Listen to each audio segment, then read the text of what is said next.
ఏమైందమ్మా? అమ్మగారు ఏమైందమ్మా? ఏమైందమ్మా? ఎందుకలా అరిచారు?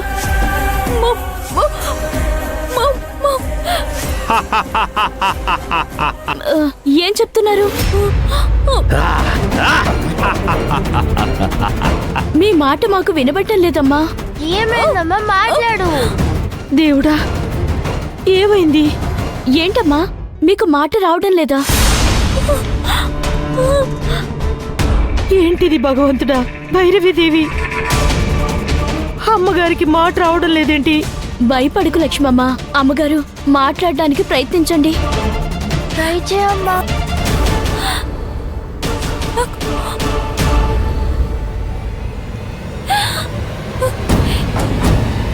అయ్యో, ఆ దేవుడికి కరుణే లేదమ్మా.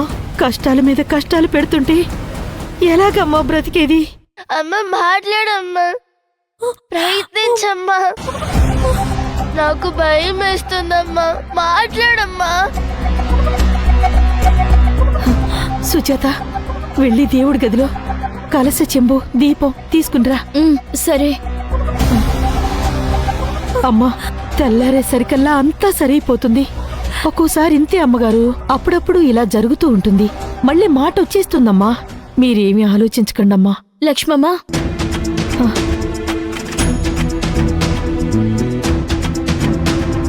నోరు తెరవండమ్మా.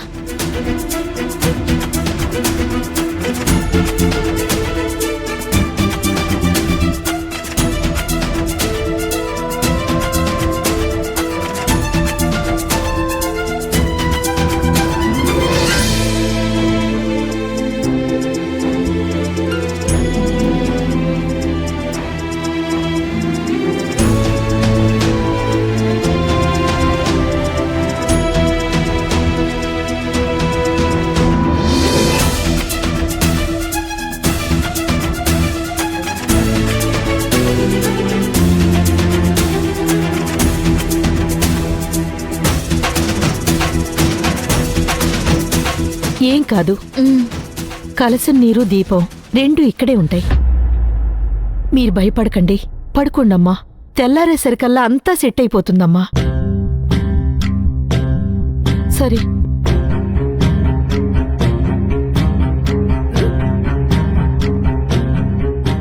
అమ్మా రా, పడుకో అమ్మా. పడుకో.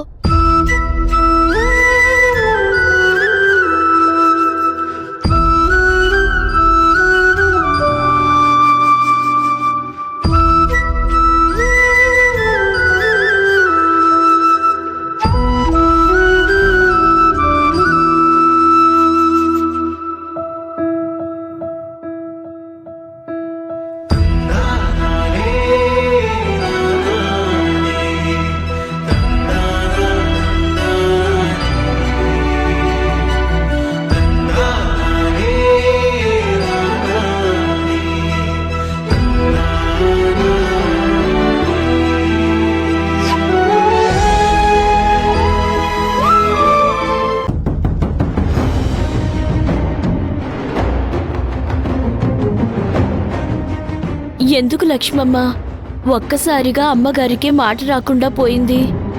నాకేం తెలుసు సుజాత? నేనేమైనా డాక్టర్నా లేక మంత్రాలు తెలిసిన స్వామీజీనా? ఎవరికేం చెప్పాలో నాకు తెలియడం లేదు సుజాత. అమ్మగారి మాట వినపడకపోతే నాకు పిచ్చి పట్టినట్టు అయిపోతుంది లక్ష్మమ్మ. ఎంత ఆప్యాయంగా పిలిచేవారు సుజాత సుజాత అని. పొద్దున్నే లేచిన 10 నిమిషాలకు అమ్మగారి గొంతు వినాల్సిందే. లేకపోతే మనశ్శాంతే ఉండదు. ఏదో పోగొట్టుకున్నట్టు అనిపిస్తుంది. నాకెందుకో చాలా భయంగా ఉంది లక్ష్మమ్మ. మనం జీవితంలో కష్టాలు నష్టాలు చూసొచ్చాం. పాపం ఆ భవానీని చూడు, చీకు చింత లేకుండా ఆడుకోవలసిన వయసులో ఈ ఇంట్లో ఒకదాని మీద ఒకటి కష్టాలొస్తూనే ఉన్నాయి. అది మనతో కలిసి అనుభవిస్తూనే ఉంది. అది తలుచుకుంటేనే బాధగా ఉంది సుజాత. ఆ చిన్న మనసుకి ఎంత భయమేస్తుంటుంది. ఇదంతా ఏంటో తెలియని వయసు ఆ చిట్టి తల్లిది.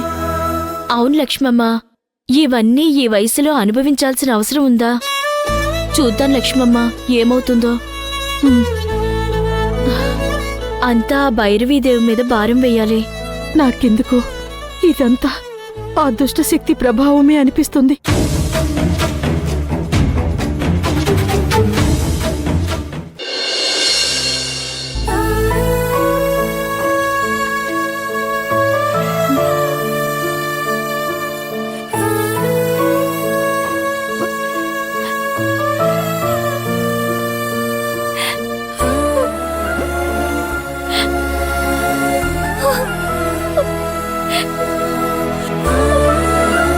ఇలా ఎందుకు జరిగిందో తెలీదు.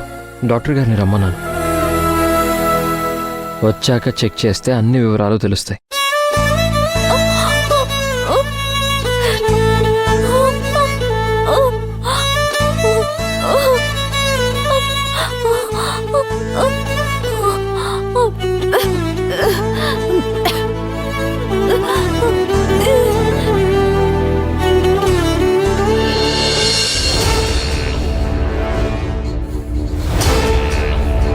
తీసుకోండి.